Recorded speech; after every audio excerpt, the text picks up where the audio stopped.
LEMMIE QUINN, sworn in for the defendant, 47th, to testify. I am foreman of the metal department. Barrett pointed out to me where he claimed to have found blood spots on the metal room floor.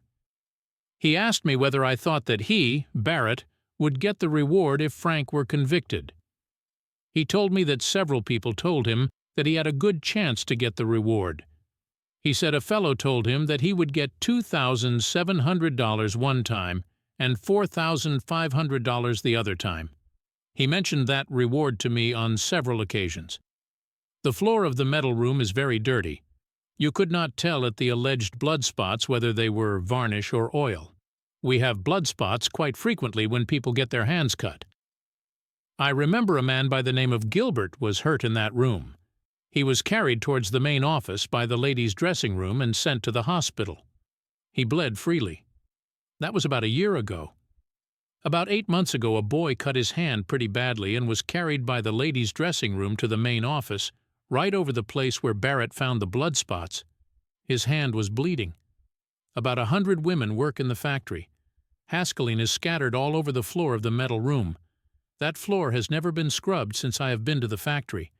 I could not tell what color hair it was Barrett found. There were only a half-dozen strands in it. Chief Lanford took it. There is a place in the room where the girls dress their hair by a little gas jet which they use for heating a curling iron. It was about 10 feet from the lathe where Barrett claims to have found the hair. If a breeze was blowing from this window from the west, it would blow to where the girls were fixing their hair. The last time I saw Mary Phagan before the murder was Monday. She left about 2 o'clock. She left about 2 o'clock because we were out of material and she was laid off for the rest of the week. I have never seen Mr. Frank speak to her. I went to the factory on April 26th to see Mr. Schiff. He was not there. I often go to the factory on Saturdays and holidays. The street doors were open when I got there. I did not see Mary Phagan, nor Jim Conley, nor Monteen Stover. The doors to Mr. Frank's inner and outer office were open. The time I reached Mr. Frank's office was about 12:20. I saw Mr. Frank on Sunday at Bloomfield's undertaking establishment in the afternoon. He had on a black suit. On Saturday he had on a brown suit. There was no blood spots under the machine where Barrett claims to have found the hair. On Monday Mr. Frank had on a brown suit. There was no blood at the spot where Conley claims the body of the girl was found. It was perfectly dry there. There was no water on the floor.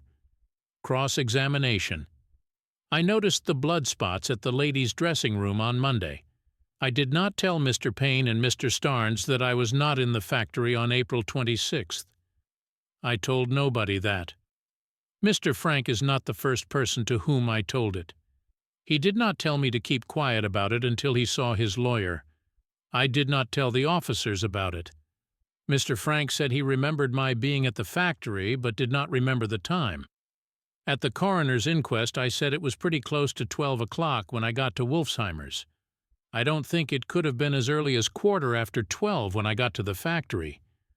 As to why I did not tell the officers, they could have gotten it if they had asked me. I never mentioned it to Barrett either. I told Chief Lanford on the following Monday that I was at the factory. I told it to Frank on Tuesday. He said he would mention it to his lawyers. I told Frank I didn't like to be brought into it, but if it would help him in any way, I would do it. As to whether I would have mentioned it or not was up to Mr. Frank. He afterwards told me that his lawyers advised him to mention it at the coroner's inquest. That was Tuesday afternoon. I told you in the statement I gave you that I could not swear positively as to the time I was at the factory. I said I got to the pool room between 12:20 and 12:30. I had been up in the factory before I met Mrs. Freeman and Miss Hall at the Busy Bee. I was in the office and saw Mr. Frank between 12:20 and 12:25. At that time I made the statement to you that I was there between 12 o'clock and 12:25. I had reckoned the time down as I have now. The back door at the stairway going up from the office floor to the top floor is fastened with a bar. It is not closed except on payday. It is true that a man at the office door could easily lift bar and walk up, but a man could not come down to office floor from above at all. Anybody could fix that bar in its place in half a minute.